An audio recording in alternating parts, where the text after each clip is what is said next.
Financial scams have been around for years, but now scammers are becoming more savvy, taking more time to develop different ways to steal your money. Our own Amanda Callahan is getting answers on how you can best protect yourself and work to prevent falling victim. I thought, why would he say that?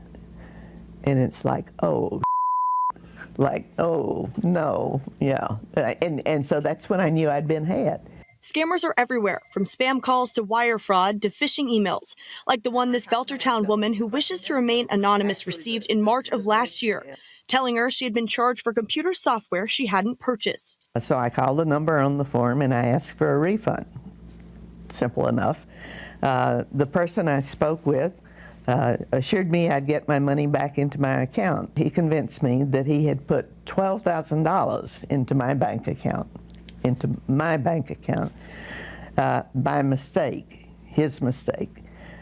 He had not. She felt bad for the man, Victor, who said he could lose his job over the mistake. So she went to a bank in Granby to return the extra money. I agreed to take the first $6,000 from my account and put it into an account that he gave me the name and address and number for. The second day, as I was putting the money there, he called me. I was in the car. He called me and told me to be sure to destroy the deposit slips.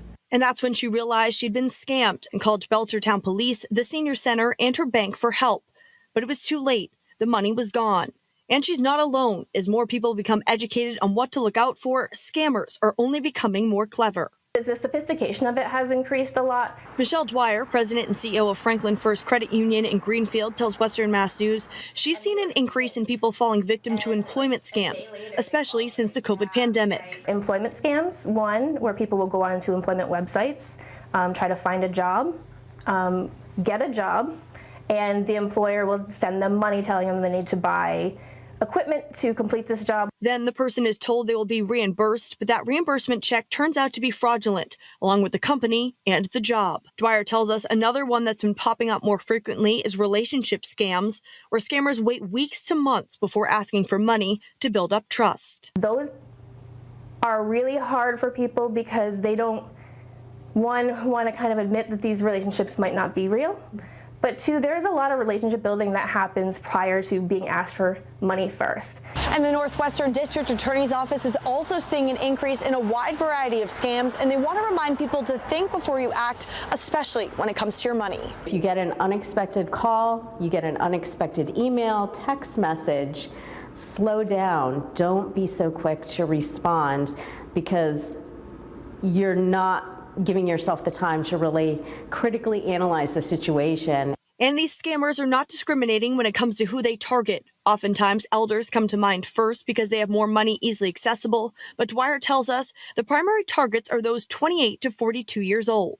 It doesn't mean anything, as far as whether you're smart or you're savvy. It really can happen to anybody. And we have seen it happen to everybody from all walks of life, whether it be a young person to an old person, any economic status, any educational background. The Northwestern DA's office knows how difficult it can be to find and prosecute the scammers. They're working to change the conversation around the embarrassment people face when they are tricked, encouraging people to reach out to a trusted family member or friend if something feels off. The conversation should start with, can you believe how realistic these scams are getting? There is a lot of shame associated with being victimized by a scam. And that is in part because when we have conversations about scams, we hear a lot of people start the conversation with, can you believe the ignorance of this person? How could they fall for something that's so obviously a scam? But that's really setting the stage for more people to stay quiet about what they may be experiencing because they don't want to be judged.